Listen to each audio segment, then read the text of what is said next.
हमारे चैनल को सब्सक्राइब करें और वीडियो को ज़्यादा से ज़्यादा शेयर करें और लाइक करें और कमेंट में जवाब दें। अपने अपने हौसले अपनी तलब की बात है, चुन लिया हमने तुम्हें सारा जहां रहने दिया।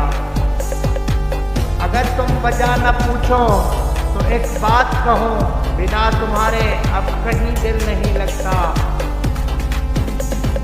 ये और बात मुलाकात हो सकी न मगर यहाँ से गुजरा है कोई महक बताती है।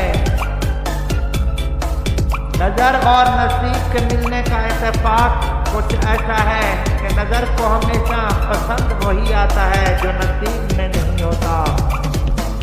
ना वफा का जिक्र होगा ना वफा की बात होगी, अब मोहब्बत जिससे भी होगी मतलब के साथ होगी।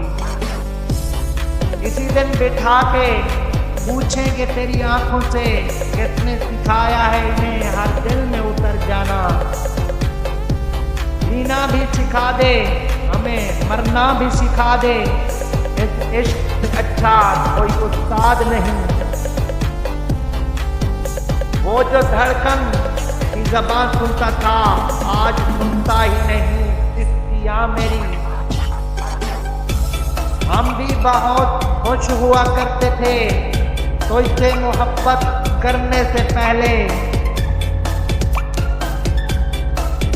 मैं खुद हैरान हूँ अपने सब्र की इंतहा देखकर।